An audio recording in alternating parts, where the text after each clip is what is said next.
यस्य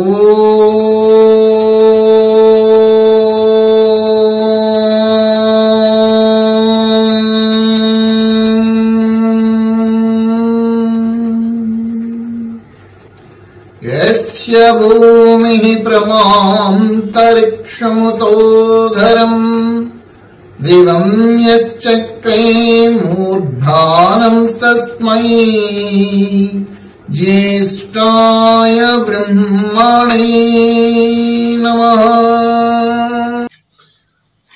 సృష్టిలో జ్ఞానము కలిగినటువంటివి ఏమిటేమిటన్నవి? సృష్టిలో జ్ఞానము కలిగినటువంటివి ఏమిటేమిటి? అయ్యా కిరణ్ గారు. జ్ఞానము అంటే ఇప్పుడు అందరికీ జ్ఞానం ఉండదు కదండి. అంటే మంచి చెడు ఏది చేస్తే అది వేద విహితం అవుతుందో అదే జ్ఞానం అండి. అది పశువులకు ఉండదు, మనుషులకు మాత్రమే ఉంటుందండి.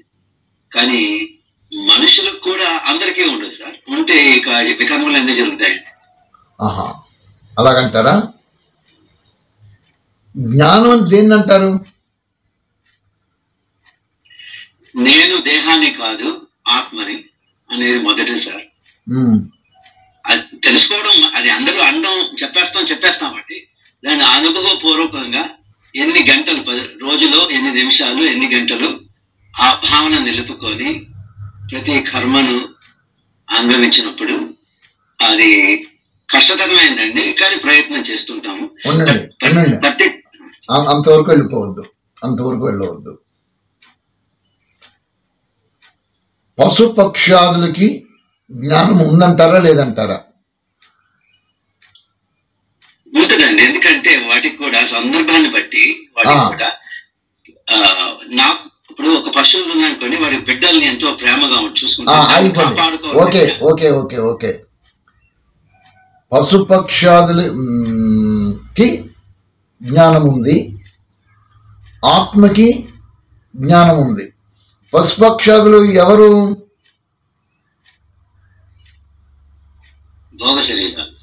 భోగ శరీరాలు ఎవరున్నారు? ఆత్మే ఉందండి. రైట్. మరి సృష్టిలో జ్ఞానం కలిగినది ఏమిటి?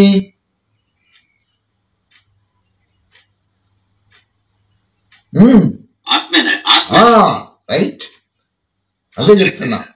ఆత్మకి జ్ఞానం ఉంది, మరి ఇంకెవరికి జ్ఞానం ఉంది?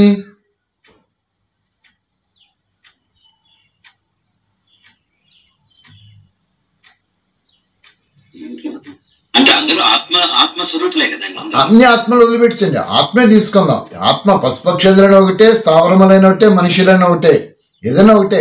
ఆత్మకి జ్ఞానం ఉంది, అర్థం చేసుకోండి. ఇంకెవరికి జ్ఞానం ఉంది? పరమాత్మకి. రైట్.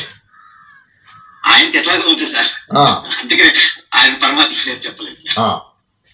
పరమాత్మతో ఆత్మజ్ఞానం కంపేర్ చేస్తే ఏమైంది?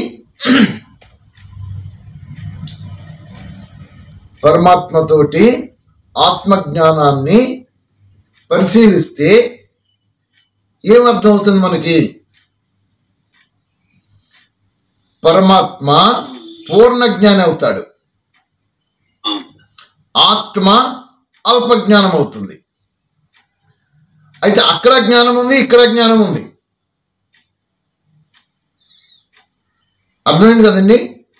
పరమాత్మ దగ్గర జ్ఞానం ఉంది, ఆత్మ దగ్గర జ్ఞానం ఉంది. మనం పరిశీలిస్తే పరమాత్మ పూర్ణ జ్ఞానం అయ్యాడు, ఆత్మ అల్పజ్ఞానం అయింది. ఆ తర్వాత ఇప్పుడు భోగ శరీరాలకు వద్దాం, స్థావర శరీరాలకు వద్దాం. ఆత్మతోటి భోగ శరీరాన్ని, స్థావర శరీరాన్ని పరిశీలిద్దాం. ఆత్మతోటి భోగ శరీరాన్ని, స్థావర శరీరాన్ని పరిశీలిస్తే ఆత్మ ఇక్కడ పూర్ణ జ్ఞానం అయింది, భోగ శరీరాలు, స్థావర శరీరాలు అల్పజ్ఞానం అయ్యాయి. అయితే జ్ఞానం అనేటి ఉంది, ఆ రేషియాలలో ఉంది. అంటే ఓవరాల్గా జ్ఞానం కలిగినటువంటివి ఏమిటి అని చూస్తే ఆత్మ ఒకటే జ్ఞానం వచ్చింది, పరమాత్మ ఒకటి జ్ఞానం వచ్చింది. మిగతావన్నీ కూడా ఏమయ్యాయి? జడమైపోయింది, ప్రకృతి జడమైంది. ప్రకృతి జడమైంది, ఆత్మ జ్ఞానం కలిగినది, పరమాత్మ జ్ఞానం కలిగినది. చైతన్యం దగ్గరికి వస్తే ఆత్మ చైతన్యమైంది, పరమాత్మ చైతన్యమైంది, ప్రకృతి జడమైంది.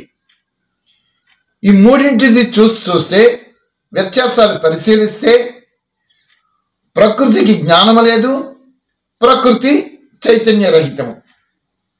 ఆత్మకు పరమాత్మకు జ్ఞానం ఉన్నది, అవి చైతన్యమైనటువంటివి.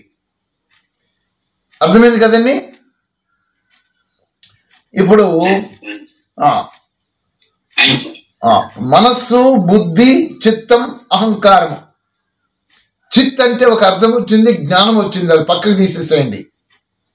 శరీరాన్ని ధరించిన తర్వాత మనకేం చెప్తున్నారు? మనస్సు, చిత్త, బుద్ధి, మనస్సు, అహంకారం చెప్పుకొని వస్తున్నాం కదా. ఇవన్నీ కూడా మనస్సు యొక్క డివిజన్స్. మనస్సు యొక్క అర్థం చేసుకోండి, మనస్సు యొక్క డివిజన్స్. ఆత్మకు కారణ రూపంలోనికి వెళ్ళాలి అనే సంకల్పం వచ్చిన క్షణమే, ఫ్రాక్షన్ ఆఫ్ సెకండ్స్లోనే మనసులోనికి భావన వచ్చేస్తుంది. మనసులోనికి భావన వచ్చేస్తుంది. అప్పుడు మనస్సుగా తన యాక్షన్స్ అన్నీ కూడా అందిస్తుంది. ఎవరికి అందిస్తుంది? జ్ఞానేంద్రియాలకు అందిస్తుంది.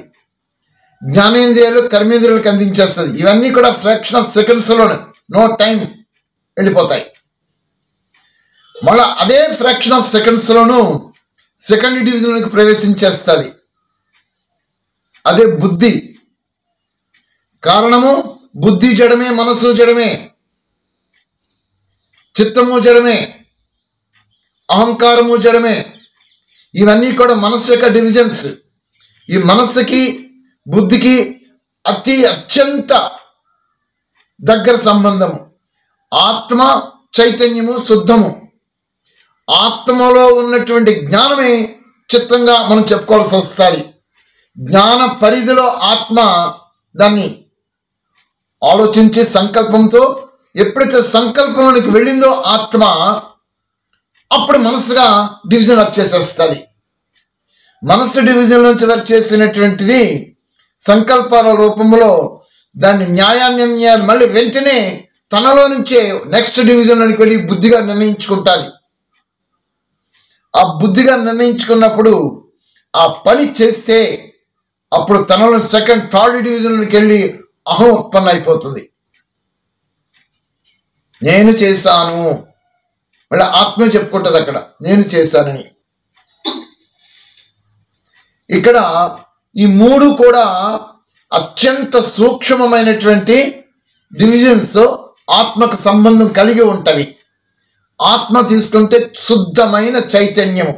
మరి తనకి జ్ఞానం ఉన్నది కదా, ఆ జ్ఞానముతో ఇవన్నీ పనులు చేస్తూ ఉంటుంటుంది. మనస్స, చిత్త, బుద్ధి, అహంకారములతోటి. కాబట్టి ఆత్మ జ్ఞానాన్ని ప్రాప్తం చేసుకోవాలి అనేటట్లయితే పూర్ణ జ్ఞాని అయినటువంటి పరమాత్మతో తన సంబంధం పెట్టాలి. అప్పుడు ఆహ్వానించాలి. ఏ పరమేశ్వరా, ఇక్కడ హవామహే ఆహ్వానించుచున్నాను. ఎందుచేత? తన అవిద్యతతో అల్ప జ్ఞానముతో తను ఉంటూ మనస్సు యొక్క డివిజన్స్ తోటి ఈ కార్య వ్యవహారాల్లో చిక్కుపడిపోయి తనలో ఉండినటువంటి పరమాత్మను గుర్తించలేనటువంటి స్థితిలో తన జీవయాత్రను సాగిస్తున్నప్పుడు తన అవిద్యతతో ఆహ్వానిస్తున్నాడు. అదే పూర్ణ జ్ఞాని అయినప్పుడు ఈ మాట వర్తించకుండా తనలోనే పరమాత్మతోటే శుద్ధ చైతన్యమైన ఆత్మస్వరూపంగా మారి పరమాత్మతో కలిసి ఉంటుంది. అప్పుడు ఈ ఆహ్వానే మాట వాడికి వర్తించదు. ఈ ఆహ్వానించడం అనే మాట ఎవరికి వర్తిస్తుంది? ఇప్పుడు చెప్పినటువంటి విధానాలతో వీళ్ళకు వర్తిస్తున్నది. ఇక్కడ మీరు గుర్తించినట్లయితే ఈ మంత్రంలో ఒక్కసారి చూడండి. జగదీశ్వరుడు మరియు రాజును ప్రయత్నపూర్వకంగా హింసారహిత యజ్ఞములలో ఆహ్వానించుచున్నాము. ఈ మాట ఎందుకు ఉపయోగించాడు ఈ జీవుడు అని పరిశీలిస్తే, బాహ్య ప్రపంచంలోనికి వచ్చి చూస్తే భయంకరమైనటువంటి విధానాలతో, విధులతో ఇప్పుడుండేటటువంటి సిస్టము వామ మార్గీయులు, ఈ తాంత్రిక విద్యని పొందినటువంటి వాళ్ళు, సాధన చేసినటువంటి వాళ్ళు.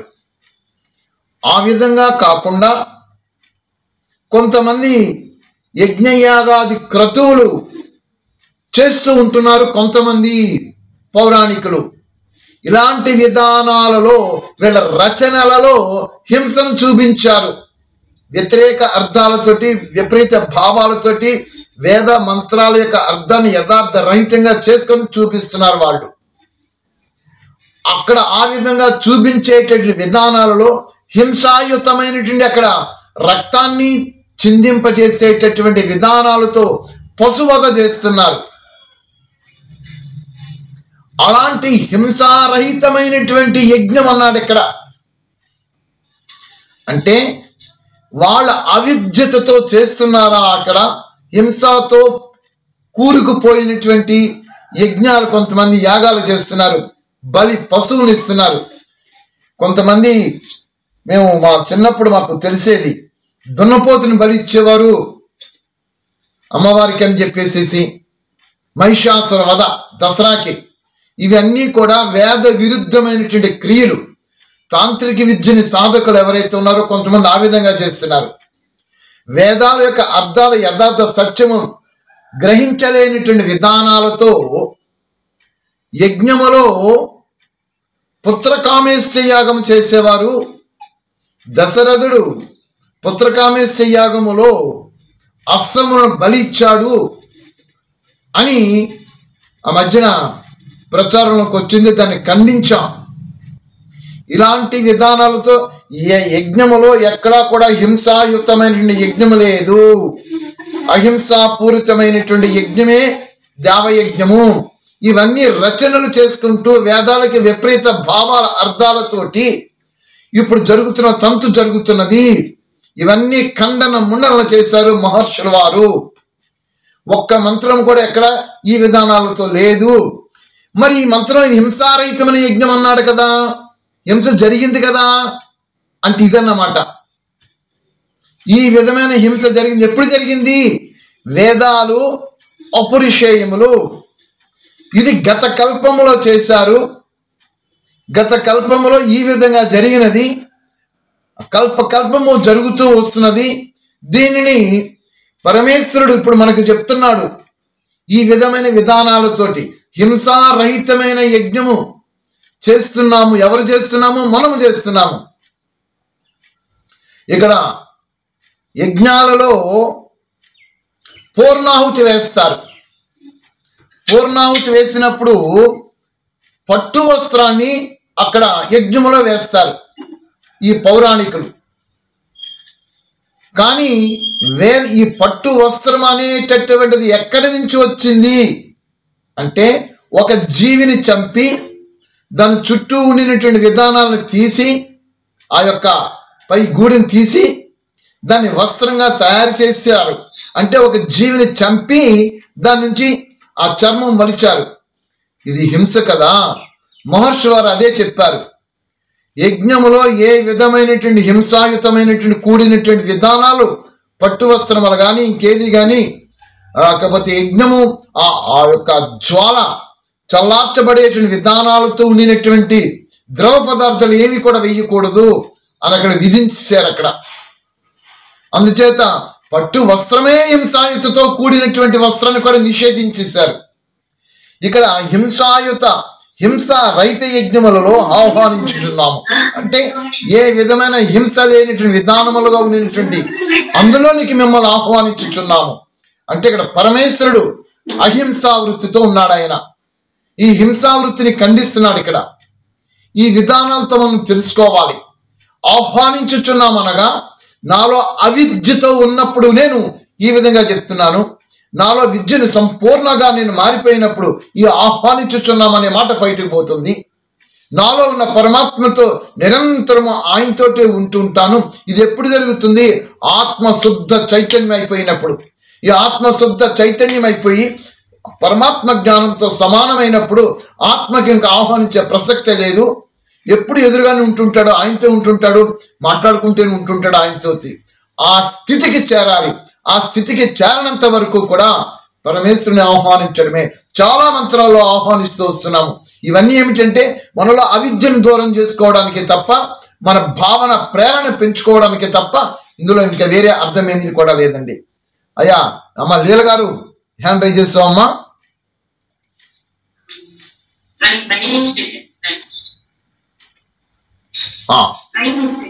సరే సరే, అది ఈ మంత్రంలో చెప్పింది అదే. ఇప్పుడు వేదాలకి విపరీత అర్థాలతో రకరకాలుగా చేసుకుంటూ వస్తున్నారు. ఇంద్రనామక జగదీశ్వరుడు మరియు సభాపతి యొక్క రాజుని విద్వాంసుల కళ్యాణం కొరకు లేక విద్వాంసులచే వ్యాపింపజేయు యజ్ఞముల పూర్తి కొరకు. ఇక్కడ యజ్ఞములు పూర్తి చేయకంటే యజ్ఞం చేశాము. విశ్వ కళ్యాణం గురించి మన మానవులు చేసినటువంటి యజ్ఞం ఏది కూడా మనకి 3 రకాల యజ్ఞాలు వస్తాయి. ఒకటి బాహ్య యజ్ఞము, దేవతల యజ్ఞము. దేవతలు అనేటప్పటికి అర్థాలు మార్చారు. ఇక్కడ అర్థాలు మార్చి దేవతలను చూపించుకుంటూ వస్తున్నారు. ఆ దేవతలంటూ కూడా ఎవరో లేరు. దేవతలు అనగా పంచభూతములే, ప్రకృతే మనకి దేవత. ఈ ప్రకృతిలోంచి వచ్చినటువంటివి భూమి తల్లి. మనకి మొట్టమొదటిగా మనకి జన్మను ప్రసాదించింది భూమాత. భూమి మనకి తల్లి. సమస్తమైనటువంటి జీవనోపాధికి కావలసినటువంటి పదార్థములన్నీ కూడా ఈ భూమాత అయినటువంటి తల్లే మనకి ఇస్తూ ఉంటుంది. పూర్వోక్త దివ్య గుణముల చేత భూమి మనకు దేవత అయ్యింది. కాబట్టి భూమాతకు సర్వదా మనం రుణపడి ఉంటున్నాము. అలాంటి భూమాతని మనము ఏం చేస్తున్నాము? కలుషితం చేసేస్తున్నాము. మరి భూమాతకు మనం రుణపడిపోయి ఉంటున్నాము.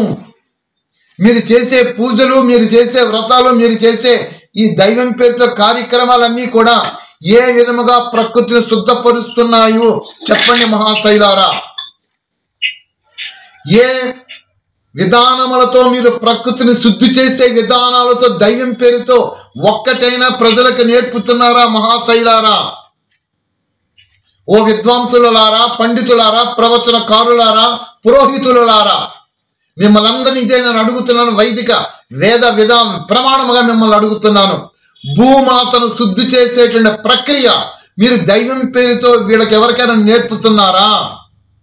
పూజలు చేయండి, ఈ వ్రతాలు చేయండి, మీరు ఈ నోములు వచ్చండి, లేకపోతే ఈ కార్యక్రమాలు చేయండి, లేకపోతే సూర్యుడికి ఎదురుగా కూర్చొని దండం పెట్టుకోండి.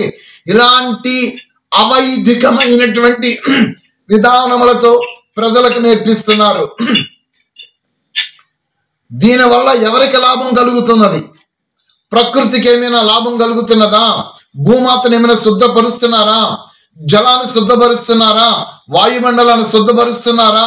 వాతావరణాన్ని మార్చుతున్నారా? దైవం పేరుతో వేదం చెప్పింది ఏమిటంటే యజ్ఞము చెయ్యమన్నది స్థూల దేవతల యజ్ఞము. ఈ స్థూల దేవతలు ఎవరు? పంచభూతములే మనకి దేవత.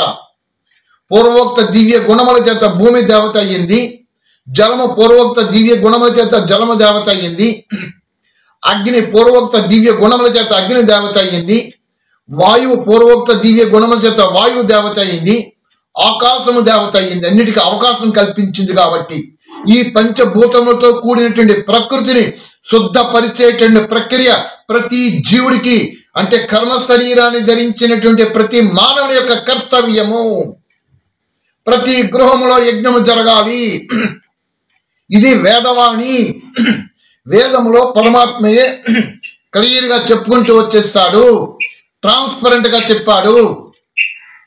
వేదములలో చాలా వివరించి చెప్పుకొని వచ్చాడు. పరమాత్మయే యజ్ఞములు చెయ్యమని, ఇలాంటి యజ్ఞములు చేయమని పరమాత్మ చెప్పిన దానికి ఇప్పుడుండే కొంతమంది ఇక్కడ యజ్ఞములలో హింసతో కూడినటువంటి యజ్ఞం చేస్తున్నారు.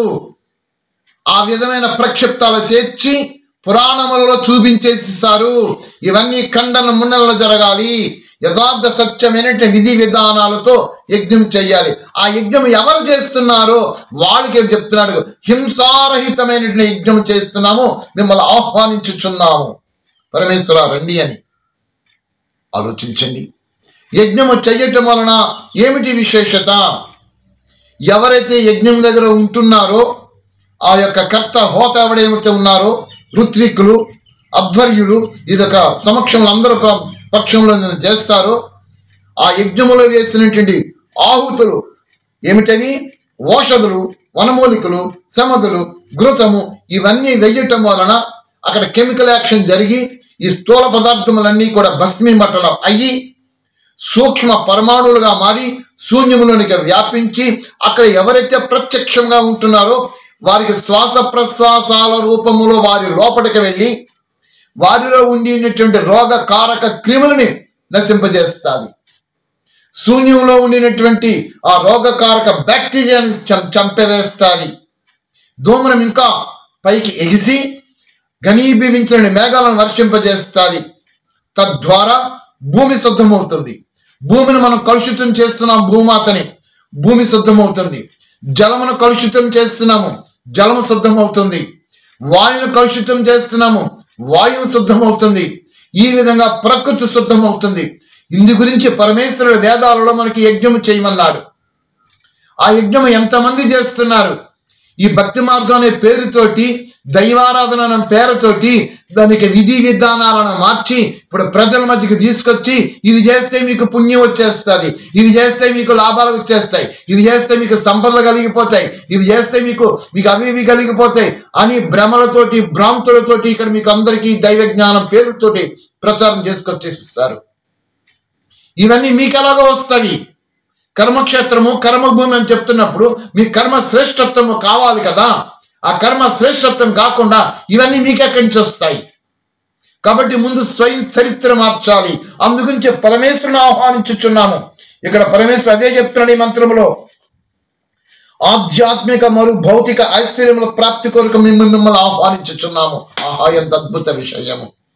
ఆధ్యాత్మిక భౌతిక ఐశ్వర్యముల ప్రాప్తి గురించి, ఈ భౌతికమైన ఆధ్యాత్మికమైన ఈ సంపద నాకు ఎట్లాగా వస్తుంది పరిశీలించారా నా ప్రియ ఆత్మబంధువులు?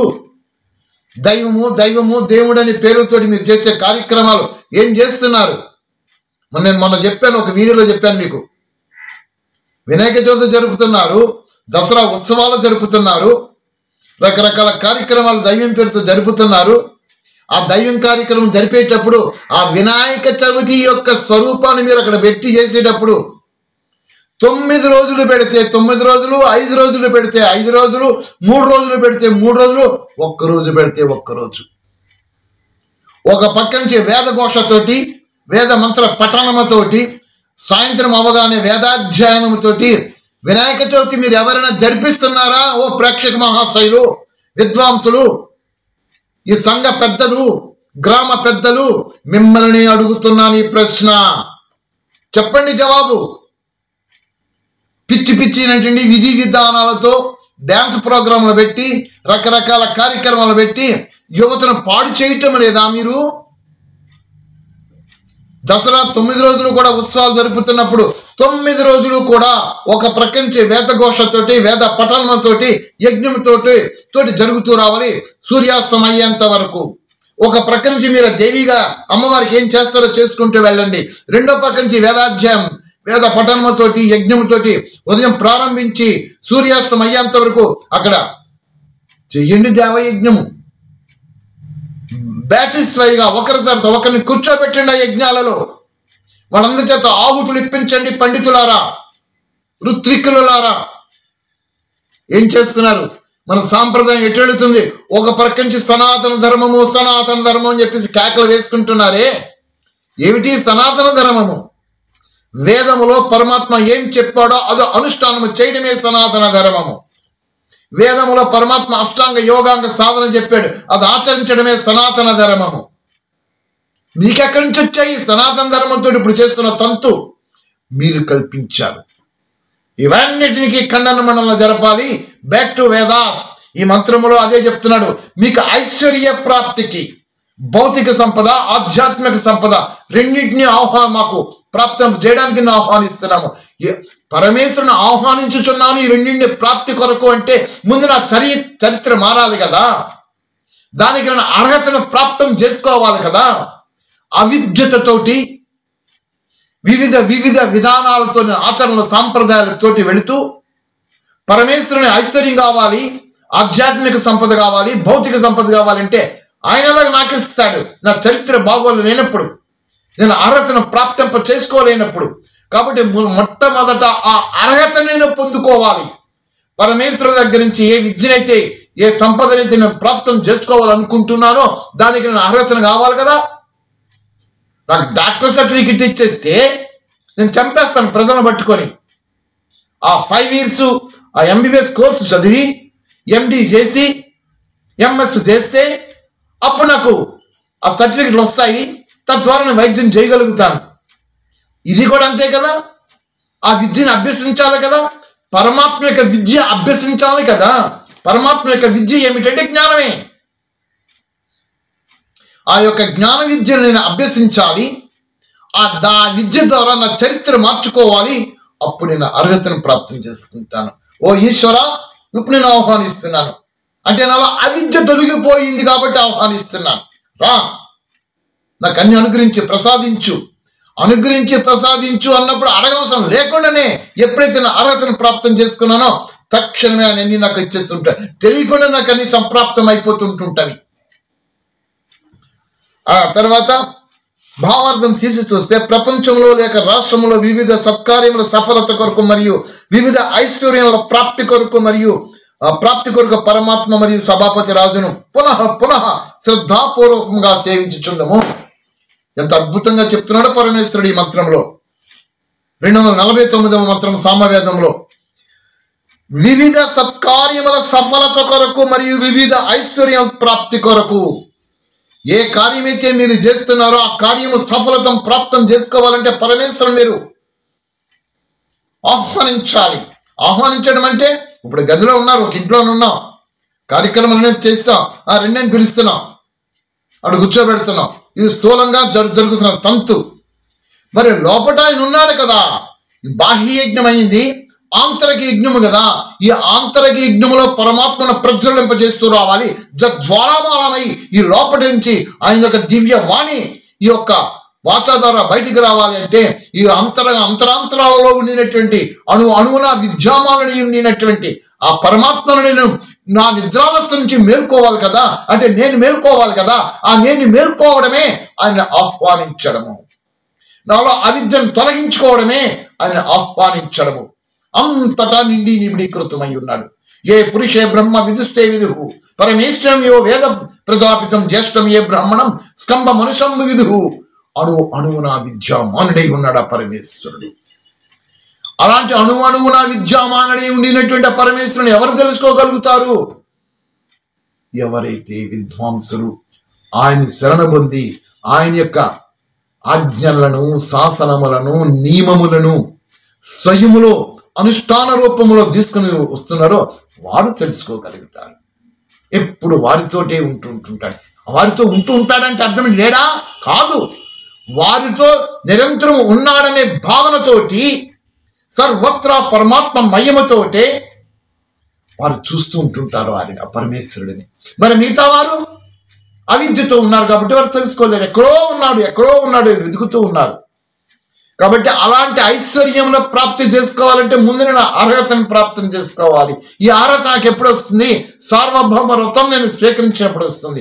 అంతేగాని మీరు చేసే విధానాలతో ఆ అర్హత రాదండి.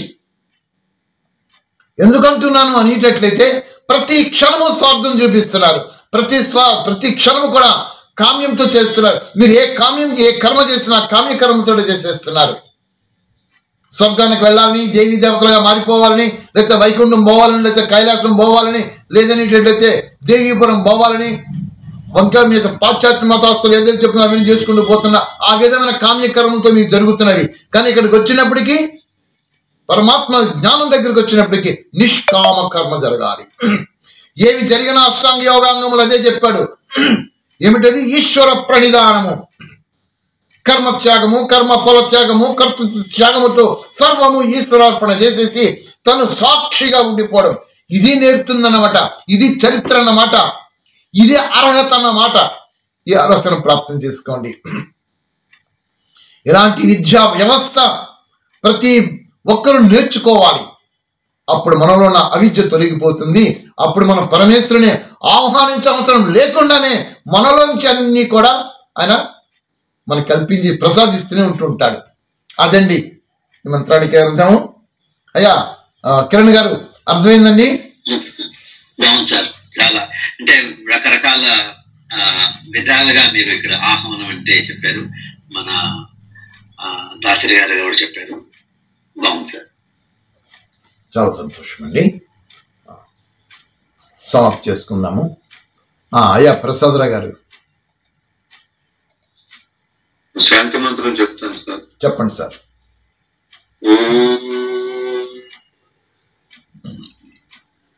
యో శాంతి. ఓం అంతరిక్షగం శాంతి. ఓం పృథివీ శాంతి. ఓం ఆపః శాంతి. ఓం ఓషధయః శాంతి. ఓం వనస్పతయః శాంతి. ఓం విశ్వే దేవాః శాంతి. ఓం బ్రహ్మ శాంతి. ఓం సర్వగం శాంతి. ఓం శాంతిరేవ శాంతి.